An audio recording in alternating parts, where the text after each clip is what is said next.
өөрийн санаа гаргаад гоё гэж хамжчихсан. Тийм тэгээд санагдаж байна уу? Одоо тэгээд энэ чинь бас нөгөө бусад агентуудаа ингээд таниулъя гэдэг зорилго хамжиж байгаа байхгүй юу? Тийм. Тэгээд яг санахын гаргав. Энэ санаатай бүгдэнд нь өөрчлөсөн. Яг тэгэхээр яг нэг таарч яасан. Ер нь бол жишээ нь батлал нөгөө нэг админ байсан шүү дээ. Админ батлаас наваа. За агент гэдэг чинь нэг юм том байл зүгээр юм нэг бодцсон. Нөгөө тухайн үеийн нэвтэр байдаг байхгүй юу? Тэн дээр бол яг хөрх ингээд ийм хийх гэсэн төлөвлөсөн байгаасан.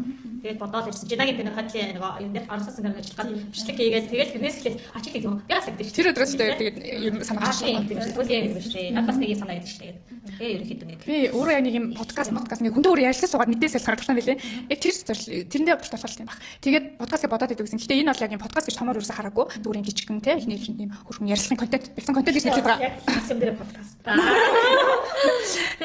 За энэ удаагийн дугаарт маань зоо програм офисын маань ахлах хагаад төвшин чимэг оролцож байгаа. За бид урилгыг хүлээж авч хүрэлцэн ирсэнд баярлалаа. Тэгэхээр үнэн асуулт руугаа явах. Тийм бахаа. За төвшин маань за ямар мэрэгчлээ лээ? Мэрэгжлийн тухайд.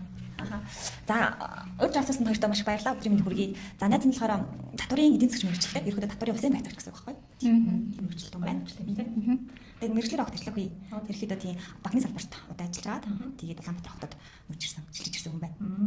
Энэ дээр гэхдээ ямар ажиллаж ирсэн бэ? Тийм одоо Улаанбаатар хотод ирээд 2 3 жил болж байна. Тэгээд нэг 10 дахь төмрийн худалдаа эрхэлдэг хувийн компанид ерөнхийдөө нэгтлэн хийжсэн. Тийм салбартаа ажиллаж байгаа. Тэгэхээр мэржлэр ажиллаагүй юм байна тий. Ер нь бол мэржлэл хөрөнгөний салбарыг сонгосон 3 шалтгаан дурдаач гэвэл одоо ямар шалтгааныг нэрлэх вэ? За миний хувьд бол нэг өмнө надаа ажлын 8 цагаар тогтмол ажилладаг, тогтмол цалинтай байсан. Тэгээд энэ үйл хөдлөлийн салбарыг сонгож ирсэн 3 шалтгааны нэгдүгээр нь гэх юм бол цагийн уян хатан нөхцөл боломж байсан. За хоёрдугаар гэх юм бол хязгааргүй орлого олох боломжийг энэ салбарт болж харсан. За гуравдугаар нь мэдээж мэргэжлийн өсөлт тий. Энэ салбараас маш олон зүйлийг сурах юм байна. Цаашдынхаа карьерийг цаашдаа боломжийг бий илүү байна гэж харж ирсэн байна. Судалгаа хийх хугацаанд хийсэн бол энэ салбарыг сонгохын тулд яг ер нь бол би анх агент болъё гэсэн шийдвэрийг бол урт хугацаанд бол бодоогүй. Гэхдээ би өмнө нь ажлынхаа хажуугаар одоо 7-8 сар хэрэгтэй ажлын хажуугаар би энэ бизнесийг эрхэлдэг байсан. Тэгээд яг одоо нэг 4 сарын сүүлээр би ажлаа бүрэн өгөөд бүр тушаалаа гаргуулад тэгээд агентхаа бизнес дээр 100% төвлөрч ажиллахыг шийдсэн. Тэгэхээр тэр шийдвэрийг бол мэдээ 6-7 сарын туршид би бодож авлаа шүү дээ. Бүтэн цагаар ажиллах яах вэ? Ингээ хагас цагаар ажиллах ингээ яах вэ гэдгийг маш бодож байгаа. Эцэст нь би за мартаж бүтэн цагаар ажиллаад үзье тий. Тэгээд бүтэн орлого бодлогын боломжоо хараад үзье. Өөрийгөө бас нэг чадахгүй гэдэг үднэс. Тэгээд орчихсон баг шүү. Тэгэхээр төвшөөгөө ингээд салбараа солиод мэржлээ солиод бас ингээд хүрээд ороод ирсэн шүү дээ. Орж ирсэн анхны сэтгэл ямар байсан бэ? Орж ирсэн анхны сэтгэл ерөөдөө би агентыг бол хийж чадах юм байна л гэж болсон бодож орж ирсэн. Тийм. Ер нь бол байраар зарал мөнгө олчих гэж бодож орж ирсэн боловч энэ салбартаа ингээд ажиллаад ингээд туршлагажаад ингээд ирэнгүүт зөвхөн байр зарах бол биш юм байна. Тэгэхээр тэр болгон бас амархан бас хийж болмоор байхгүй тийм. Өөрийгөө тийм маш их хөгжүүлж, маш их суралцсанаар л сурч байж л энэ бизнесийг илүү амжилттай хийхээр байна гэж би харсан тийм.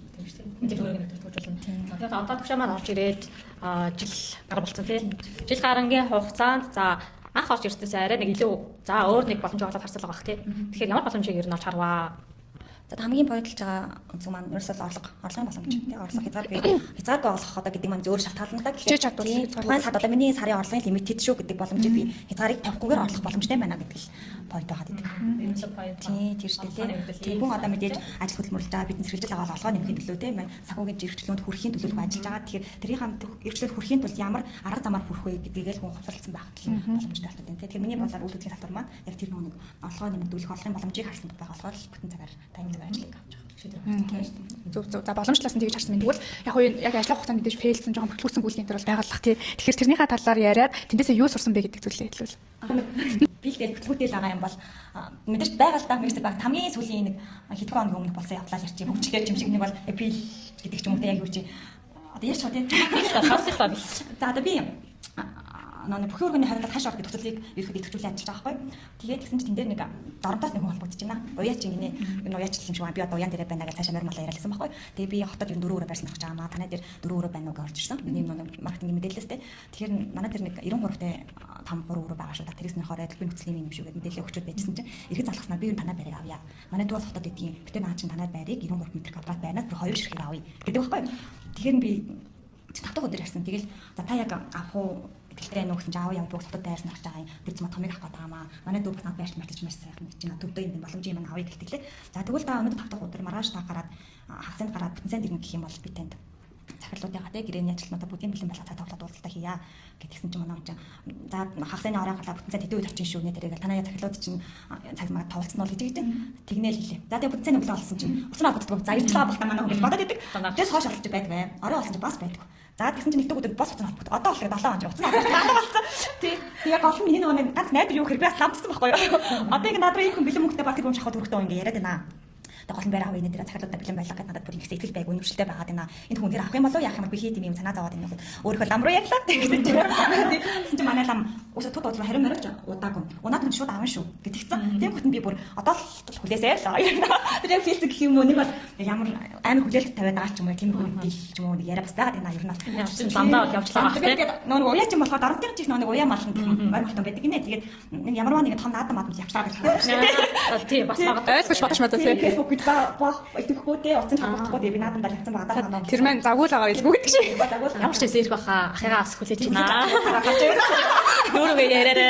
Ирж бараарай. Хаа тийм тэгж байгаа шүү. Нэ гэж. Төвшөө нэмнэ. Оноо харна. За тэгэхээр одоо яг хуу ажлынхаа бүгдээ гурлаа гэдээ ярьлаа. Ерөнхийд нь асуухад амьдралын хувьд одоо ер нь одоо харахад хамгийн зөв сонголт ямар сонголт байсан? Ямар байсан. Тийм амьдралын хувьд зөв сонголт бол үйл хөдлөлийн салбарыг сонгосон байна. Нэгдүгээр Улаанбаатар хотод одоо 3 жилийн өмнө нүүж очсон дорно гоёс ирсэн шүү дээ. Тэр маань зөв сонголт байсан гэж хардаг. Одоо хоёрдугаар гэх юм бол үйл хөдлөлийн салбарыг сонгоод өөрийнхөө эрх дураар ажиллаа хийгээд те санхүүгийн боломжийг хүртэх гэж явж байгаа маань маш зөв сонголт гэж харж байгаа. За тэгвэл эсэргээр нь хамгийн амьдралтай ажилласан хамгийн тэнэг үйлдэл ч юм уу те. Энийг л би шалтгаан хийсэн даа гэж боддог. Тийм үйлдэлийг хуваалцвал. За гэдэг чинь амар том алхам эрсдлийг ингээд нэг яваад идэх гэж бүр хараад байна. Ерөөдөө багцрын төлөвлөлүүд ингээд явж 2-3 жилийн төлөвлөлөө явчихдаг. Яг нэг ууж ирсэн үедээ ч юм уу те.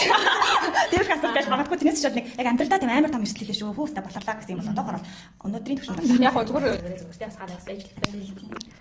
тийм зүгээр яг нөгөө дахиад ингээд хоорондоо ярилцж аягүй мэдээс солилцсон юм санагддаг бид нар тийм би суралцсан туршлага солилцсон тийм эргээд нөгөө гаргалгаа гадааш маш гарах зүг гаргахын боломж болдог тийм ганцаараа ингээд нөхөрлөл би чадна би л ингээд нөгөө өөрийгөө эгоогоо хөдөлгөөд авахгүйгээр хамтарч ажиллах бас их айтаахан тийм Хүн болгон энэ бизнесийг ер нь хийж бодлоо. за өөрөө хичээвэл чадна. Гэхдээ өөрийнх нь нэг хүсэл сонирхол энэ төр өөртөө. Гэхдээ хүн боломж байгаа. Чадахгүй гэсэн байхгүй, насны хязгаар байхгүй, мэржлийн хязгаар байхгүй тий. Одоо өөр үгний хүсэл ялгаа байхгүй гэдэгтэй адилхан хүн болгоод нээлттэй боломжтой гэж хардаг. Гэхдээ тухайн хүн яг энийг өөрөө ухамсарлаад ойлгоод бизнесийг хөгжүүлээд явах чадвар тухайд байна уу гэдэг шалтгаалах гэж бодож байна. Чадна гэж бодвол таны зөв чадна гэдэг шиг тий. Чадахгүй гэж бодвол бас зөв. Тийм адилхан гэсэн.